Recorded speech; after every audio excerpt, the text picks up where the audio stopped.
Quick question. When was the last time you had a real conversation at work? Not a status update, not a Slack thread, not a we should catch up sometime that both you know will never happen.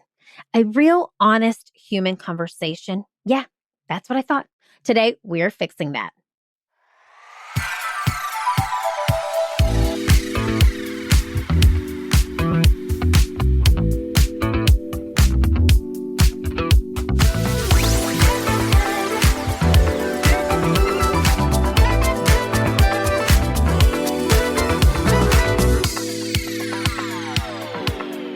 Hey peeps, welcome back to Workday Playdate with Improve It. I'm Erin, and this is the podcast where we talk about work, leadership, and culture in ways that can actually help.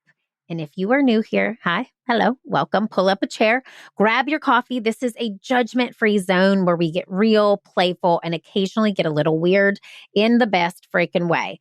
And speaking of helping, if you love this show, please leave a review. 5 stars is amazing. A written review is even better. It helps other humans find us. And honestly, reading your reviews gives me the same dopamine hit as finding a forgotten snack in my bag. So thank you in advance. Now, this month on the show, we are talking all about thinking quickly on your feet. And if you know anything about improv, you know that literally that is the whole game. No script, no safety net, just you, the moment, and whatever comes next. And here's the thing. The workplace asks you to think on your feet every single day. A curveball in a meeting, a tough question from a direct report, a moment where somebody shares something real and you have about 3 seconds to decide if you're going to lean in or deflect. Those moments define your leadership more than any strategy deck ever will. Here's the problem, y'all. We have been so quick on our feet and then stopped being so quick on our feet when it comes to connection. We've gotten so scripted, so scheduled, so buried in agendas and action items that we have forgotten how to just be human with each other at work. And the data backs this up. Gallup's State of the Global Workforce report found that only 23% of employees worldwide are engaged at work. That means over 3/4 of the global workforce is either quietly checked out or actively miserable. So we're not just failing at connection. We are failing to think quickly enough to seize the small moments that actually build it. And if this is hitting home right now, I would love for you to grab our free resource. It's called the Clarity Under Pressure Toolkit, What to Do in the First 5 Minutes of Any Uncertain Situation. It's your go-to guide for staying grounded, focused, and clear when it matters most so you can lead yourself and others out of the fog and into forward motion. Here are the show notes. In the show notes, you will find this link. Go grab it. Now, let's just have a moment because connection, y'all, is not a soft skill. It's a leadership reflex. And like any reflex, you can train it. And in improv, we have this principle called yes and. It means you accept what someone gives you and you build on it. No hesitation, no overthinking. You receive and you add. That is what thinking quickly on your feet really looks like at work. Not having all the answers, but having the instinct to show up, listen, and respond with something real in the moment. Now, a 5-minute coffee chat where you truly yes and another human being can shift a relationship, shift a team dynamic, and honestly, shift a whole culture. That's not soft, that is radical. And it starts with being quick enough to say yes to the moment. And nobody understands that better than today's guest.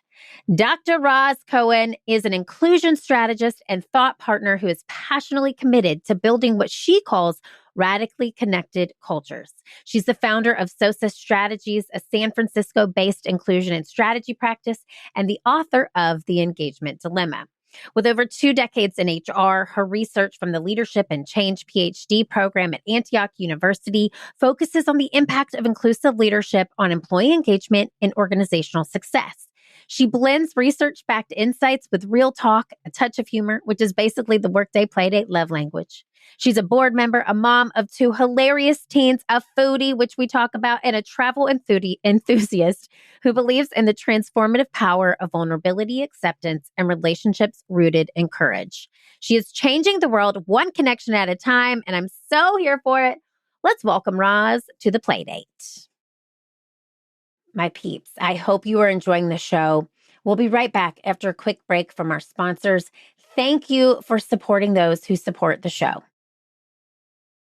You're listening to Workday Playdate on the Passion Struck Network. Now back to our show.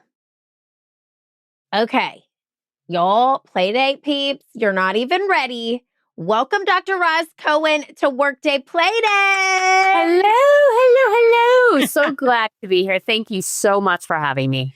You're so welcome. I already love this. I'm like, this is fun for me. So thank you for your energy. So, okay, we always like to start every episode with our guests by setting an intention for our time together. So what's a word that comes up for you that maybe you want to give or receive today? What's one word that comes to mind? Authentic. I love that. Why authentic? I feel like there's so much going on in this world that authenticity gets lost. Yeah. Right. And authenticity can be good or bad. So I'm looking at it from a positive, but I think being authentic and really who I am and have, the audience see that and sort of this be like a real conversation. So authentic is the word that pops up. I love it. I freaking love it. Okay. And if we could have an authentic conversation anywhere in the world, like it could be anywhere. It could be Italy. It could be Greece. It could be wherever it is. Where in the world would you want to have this play date today?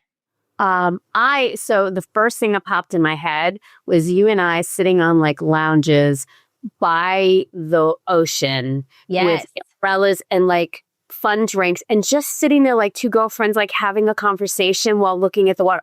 That's when you asked me that question, that's immediately popped up. So I think we should go. I think that's a sign that we should, after the broadcast, we should get on a plane and meet.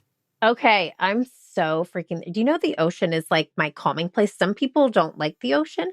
I don't get that. Find it weird. I know, me neither. Some people find it, the waves stressful. For me, it's like, you have arrived, sit and have that delicious drink with Dr. Roz.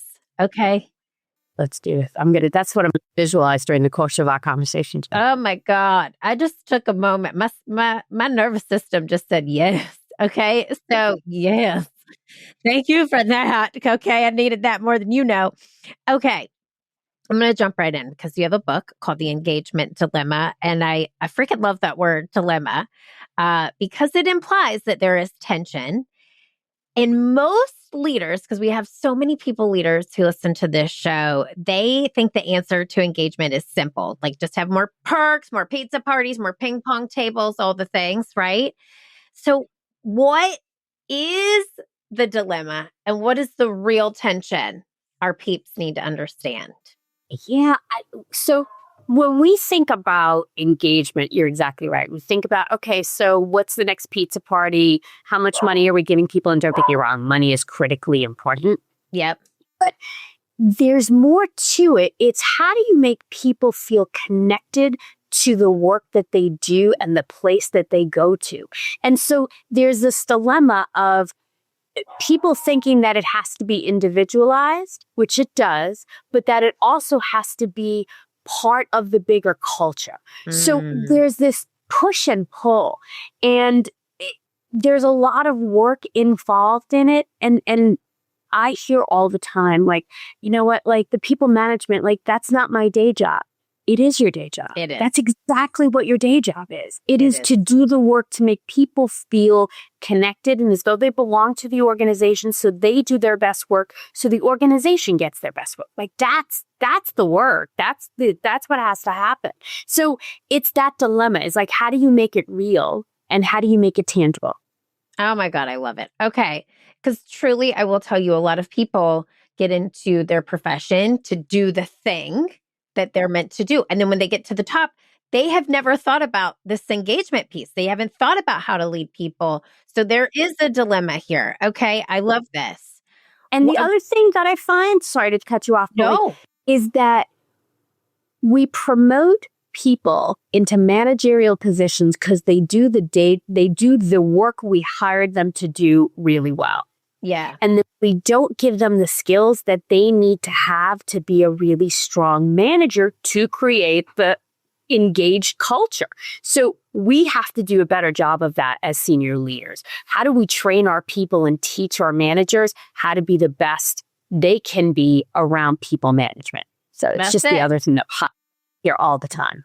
I mean, it's so true. And I mean, this is why you and I have jobs. Okay. This is why we Totally. exist, because Totally. there are so many people that get thrown into these roles who have never had proper training or experience. And so this engagement dilemma, I think, is huge. I also love your notion about engagement and belonging. Okay. Because I think a lot of leaders talk about this interchangeably.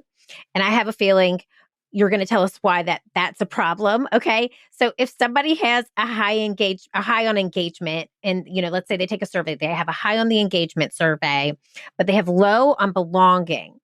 What does that actually look like day to day? And then why should leaders care about that gap? So when people say that they're engaged, so there are three types of engagement, right? Yep. There is the I think, which is the cognitive and academic and intellectual engagement. There's the I feel, that is that visceral kind of, I walk into my workplace and this feels like the work that I should be doing. It's hard to define, but it's that sense of, right? It's that. Mm-hmm. Then there's the I belong. And that's the connection piece. That is, I see people that I work with and I feel that there's a connection to the way that we work together. I want to do good work because it's important not only to me, but to the people that I work with, right? Three types. When we talk about engagement, it's the belonging piece that sometimes we forget about. Yeah. It's, sure, I'm doing a good job. I'm getting paid well. I'm promoted to whatever. But what keeps the person in the seat? And that's the belonging. That's the feel, the being seen, being valued. And that's those are two very different things. I could go to work and do my job every day, but if something better comes along, I'm going to take it. Yeah. But if I belong and I feel like I'm seen and I feel like I'm valued for who I am and what I bring, I'm not going anywhere. And That's so it. we use these things interchangeably, and it's not the same thing. Dr. Oz, I wrote a book called I See You, literally. Okay. Literally feel you on this, because you can't, it's almost an intangible. You can't describe it. It's so experiential in nature to feel like you truly belong. And I'm so glad you have that distinction. I'm so glad you bring it up. And I want to bring this into the coffee chat revolution, because I found this part super interesting. Okay. So you said, we are calling this how quick coffee chats can transform work culture, which I love because it sounds so simple. It almost feels like a trick. So how does something as small as a coffee chat actually move the needle on connection and belonging at a larger scale? So think about what a coffee chat is. It is not talking about how well you're doing your work. It's not talking about your growth potential, your career path. It's not talking about the day-to-day. What a coffee chat is, when you think about what that is, if you're sitting down with a friend and you're talking over a cup of coffee, you are learning about that person. Yep. What makes them interesting? What is important to them? What makes them feel the issues that they're dealing with? By doing that, you have an opportunity to really know that person and see that person. When that happens, there's a relationship that's built, and that exchange between two people, between a manager and a person they manage, whomever, becomes the real connection. That becomes the belonging, so that when I see you walking the hallway, like, hey, how's your son doing? Like, I know he was hanging out at his grandparents' house. What does he do? How's that going? What are you doing with him for the summer, right? I know school's out, blah, blah, blah. Or you say to me, hey, your daughter just graduated. How did that go? And then what does that say? That says, you remember me. Yes. Where I was important enough to you that you're remembering things about me. What a great opportunity, right? And that's the balance. It's being recognized for who you are as an individual, but connecting to a larger group and a feeling of belonging to that group. So that's why the coffee chats are so important. So important. So important. Two things. I'm coaching a leader right now who is super high on productivity, super low on emotional, relational, and very transactional. Yep. And it's actually hard for them to do this. And so we are literally working on conversation pieces to bring up, to have conversations that are more relational versus transactional, because that is, and I, for example, I told you this before we hit record. I lived in Chicago for 15 years. I now live in Charleston, South Carolina. My team is all over the place, but my internal team majority sits in Chicago. And I was there last week. And I just remember we got together for lunch and we just were so excited to see each other. We genuinely love each other. We had the coffee chat at lunch. And then we went to what was supposed to be our every Monday meeting, which we do virtually. Dr. Ross, we could not transition from coffee chat to meeting because we were so happy to be in person. And we were like, this is what this time is for. Like, we know there's numbers. We need to talk about them. Let's have this time. And it was so nice. And I felt so connected to them. So I'm just like, even yes-anding what you say, it freaking matters so much. It totally does. So what do you think happened after that, right? Yeah. You ended up spending the time with these people, getting reconnecting, having that engagement, having that energy transfer back and forth. They are going to take that and do their best work. Yes. They are so much more committed to the work that you're doing. They are so much more excited to be able to be like, we've got to get this done. Like, I love these people. They're important to me. They see me. They recognize me. That's what you want in an organization. That's right? it. That's what you want. Success of the individual and the organization goes hand in hand. So when people poo-poo, it's the soft skills, it's the touchy-feely stuff, it's not. Because there's a direct connection to work and productivity. It's a direct connection to how well the person does and how well the organization does. It's so true. I see it all the time. I see it with the work, not only my team, but the work we do externally. Just even the work that we do is different from people's day to day, and your work as well. Watching people transform in those sessions from human doings to human beings. Mwah, chef's kiss. Love Mwah, it. mwah. Love it. So here. Okay. Hey peeps, I hope you're enjoying the conversation here today. We will be right back after a quick break from our sponsors. Thank you for supporting those who support the show. You are listening to Workday Playdate on the Passion Struck Network. Now back to the show. So you also, I love that you talk about inclusive leadership behaviors, and I wanted to touch on this because I think it's so great. So your research identified 7 categories of inclusive leadership behaviors that actually move the needle on engagement, which I think is amazing, especially for marginalized groups. So could you walk us through 2 or 3 of those and then give us a tangible, try this tomorrow, type action that we could have our peeps try in their next meeting, their next one-on-one? Yep. When we talk about inclusive leadership, look, the term inclusion, DEI, all of this stuff has been politicized and really sort of seen as a negative, right? Yep. Let's pause on that part for a second. What we're talking about when we talk about inclusive leadership is how people feel. This feeling is important in the organization, how they feel as though they are valued and seen, all the stuff we have been talking about. So let's depoliticize it for a second. Everybody wants to feel like they are connected to something. It doesn't matter whether it's work, whether it's a religious group, it's a fraternity, it doesn't make a difference. People want to feel that. So how do you make people feel included? There are a couple of very easy things to do. In your next meeting, take 5 minutes at the beginning of the meeting and ask this question. If you were trapped on a desert island, what is the one food you would bring with you? Seems ridiculous, right? I love this question. Here's why. People will talk about the food that they love from now until the cows come home. That's right. Right? I did this at a staff meeting. We ended up spending 25 minutes. We got no work done. Right? Yeah. None of the tangible work, none of the stuff that we walked in to get. But I learned that one of my colleagues, she is an Adams crunchy natural peanut butter person. Oh, she would eat this that would be her food. So the funny thing was, mine is Skippy chunky peanut butter. It's the opposite of that, right? Like it's the processed garbage that you probably shouldn't eat. I love it. Would take it with me on a desert. We ended up having a whole conversation about why that was important to them, why this peanut butter, what it brought for them, the value. So I learned so much about her. So what does that do? You're having this conversation. People are learning about one another. It deepens the relationship. It makes them feel seen and included. So the next time we go out for lunch, we bring peanut butter. Who knows what? But it allows that deeper connection. So I would use that as an icebreaker, the moment that you walked in. I love it so hard. Wait, I need to know. Is there anything you're pairing with this crunchy, skippy peanut butter?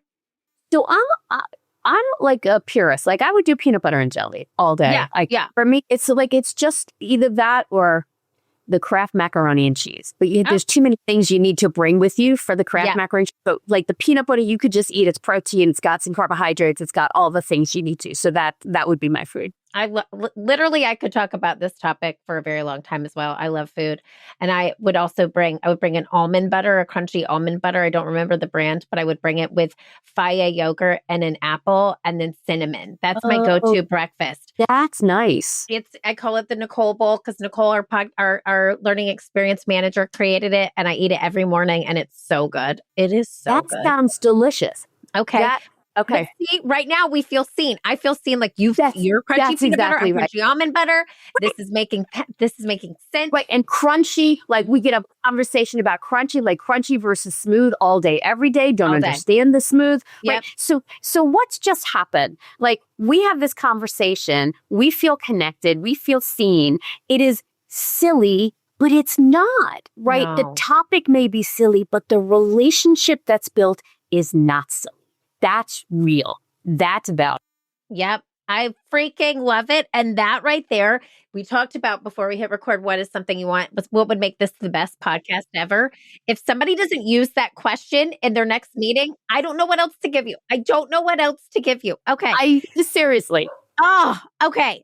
So I want to talk about, you're familiar with improv. So you know the tenet of yes and, okay? Yes. So we say, and for example, your dog barking, we're not going to make that a mistake. But here's the thing.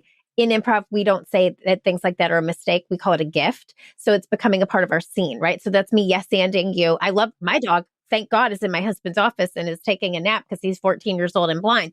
But this has happened to me so many times. I'm so sorry about this. You're not sorry. It's a part of the scene, though. That's what I'm saying. It's a gift. It's a gift because now I get to know about your dog. So what kind of dog do you have? He is a 4-year-old golden doodle. Oh, he's 20 pounds. He's a mini. I love him, and he is just the biggest jerk on the planet. Like, I don't know why he's barking. There's nothing. I'm looking outside. Absolutely nothing going on. Don't know why he's barking at all. I love it. Well, my dog is an 8-pound toy poodle. Okay. And his name is Big, last name Deal. Mm-hmm. And his middle initials are FN. Uh-huh. And that's great.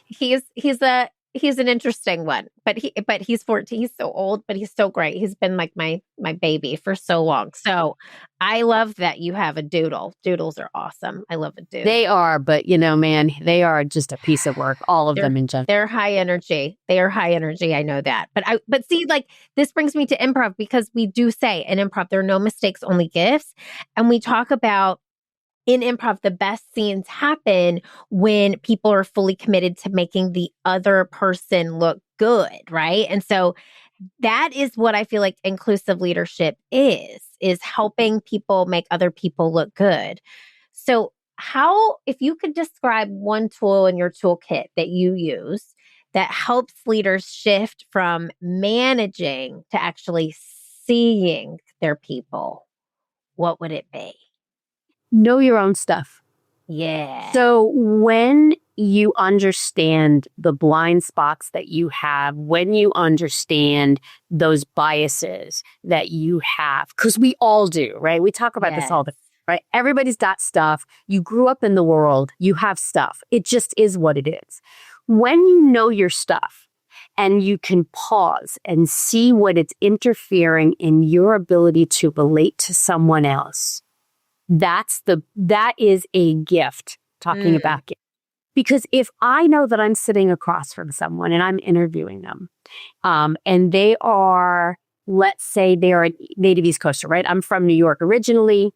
So, I always have an affinity towards towards New Yorkers. I just do. I know that about myself. I immediately feel familiar. I immediately, the accent comes out. I moved out of New York 25 years ago, but I know that about me. And so I have to be conscious of that so that I don't either bias against or for. So Yeah. if we can do that and know your own stuff, that will make you a better leader because it'll impact and help you understand how you're going to behave and make it less prominent or less problematic.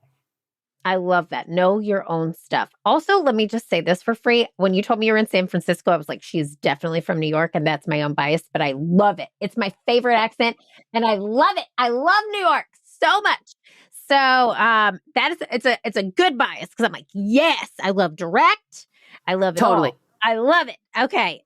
So all right. Well, let's talk about this. This month on the show, we're talking all about thinking quickly on your feet, which is obviously what we do in improv. So, what do you do in the moment when somebody shares something vulnerable or hard in a meeting and then the room gets awkward? How do you think on your feet that in a way that builds trust versus shuts someone down? So the first thing that I do if they're sharing something vulnerable is I thank them for doing it because by doing that, you sort of release a little bit of attention, whether it's a one-on-one conversation or you're in a group. You don't have to agree. You don't have to accept. Well, you do have to accept it. You don't have to agree. But by thanking someone, you are acknowledging both that they have said something difficult or something that could be problematic. It also then allows you to ask another question. Right. So if you and I are in a conversation and you say something and I say, thank you for saying that. Tell me why you said that. Like, why is that important for you?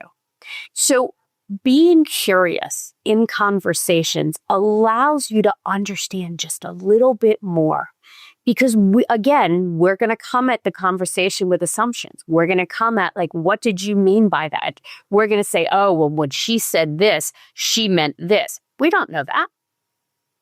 So ask the question, right? Thank you for saying that. Tell me more. Oh my What God. did you say that? Those kinds of things.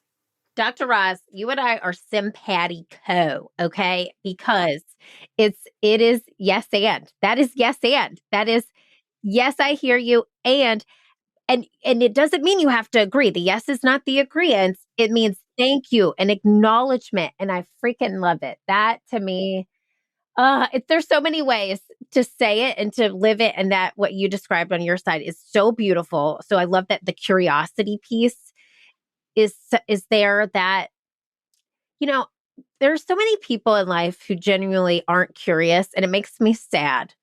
I think about the people in my life who are curious and who just kind of dig and because they want to know you more. They want to understand you. And the relationship is deeper. It's so much more meaningful. It's authentic. Yes. There's your word. There it is. Yep. There's your word. Like right. It's exactly okay. Right. I want to talk to you too, because you use this term radically connected culture, which I freaking love.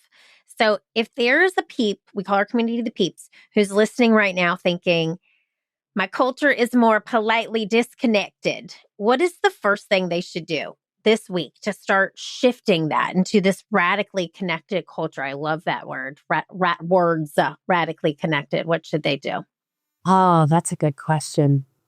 So part of me wants to say, ask more questions, going back to what we just talked about. Yep. When people are radically connected, they are not afraid of conflict. Mm-hmm. They do it in a way that moves things forward, that progresses things. They don't do it just to be a jerk, or they don't do it just to sort of like, stand up against it. They do it because they want to come back to the best solution. That may be a little too much to do as the first step, but you want to get there. You want to get to a point where conflict and challenge is done in a way that's productive. It's done in a way to understand and uncover. It's done in a way that moves things forward. But I think the first thing to do is ask more questions. Someone's, If someone says something, think about what it's saying to you in your head. Are you making an assumption about what that means? Are you sort of going to the next step? Do you really know what they mean by what they just said? Maybe, maybe not. And so what if you say, you know what? Tell me more about that. I want to better understand you. Yep. That is exactly what I was thinking. Tell me more. Tell me more. Such an easy question. Tell me more. And really listen, though. Like, that's the other. Don't just say, tell me more, and then be like, okay, what do I have to get at Amazon? And when I have to get, like, don't go into your food shopping list, right? But really listen to what they're saying. I feel you so hard on that. And Brene Brown says, clear is kind. And I think that to me is also simpatico with that, because there's so many times as a leader, I used to run from confrontation, but I really think that this radical connection does come from being super clear and also gaining understanding, being curious, like you said. That's it. I feel like I could talk to you forever and a day. Okay, so this is Workday Playdate. So I have two more questions. This one's really important. How are you going to make your workday more playful today? Okay, so I recently left my full-time gig for a variety of reasons that are not important. And so I am a person that thrives on structure, right? Like I need to get up in the morning, I have my coffee, I do my Wordle, I walk the dog, like I have a whole structure. But during the course of the day, I found myself going, well, what the hell am I going to do, right? And again, there's always work stuff. So I made 3 tasks that I do every day. One is a physical task. Like I got to go to the gym. I got to I got to do something with my body to move it. Second thing is work. I need to do something that moves my work forward, whatever that might be. It's this podcast, it's sending something to a friend, to talk, whatever. The third thing, I haven't done it in years, I like doing crafts, whether it's knitting or whatever. So my third thing every day that is fun for me is some craft. And right now I'm like into mosaics. So I'm like creating mosaic trays. I'm doing mosaic frames. I'm looking at tiles online. So that will be one of the things that I do today is some sort of craft project. That's my fun. I love that. That is, you know what? I've not heard that one yet. And that makes me very happy. I like an anomaly around here. And I actually love that you're doing something with your hands. Like that makes me really happy too, that you're kind of leaving the mind, getting into the handwork, which I think is so important. Dr. Roz, I think you're dope. And I know the peeps are going to want to find you. So where do we go? Where do we tell them? Where can they find more? Very easy. Go to Dr. Roz, DRROZ Cohen, COHEN.com. Easy to find me. That's it. We will put all the links to that in the show notes too, so our peeps can easily find you. I had the best time on a lounge chair with you with our special drink, looking at the ocean, and I feel like it was super authentic. How about you? Totally was. So let me ask you a quick question. Yeah. What's your drink? What are you drinking when we're sitting on the chairs? Wait, okay. I have to tell you this. This is so timely. I just finished a 30-day no alcohol cleanse, which, it was, you're looking at me like I look at myself. I'm like, what? Which I've never done. Only, when I had a child, so I didn't drink then. And then there was like other, when I'm sick like that. So long story short, I'm going on a giant trip in a month. Okay. And I'll get to the drink in just a second, I promise. But I was so overwhelmed. And there was I would go to dinner and have a couple drinks and then wake up the next day and my brain was foggy. And I just told my husband, I said, I'm not going to drink for 30 days. I'm just going to try it. I'm curious to see.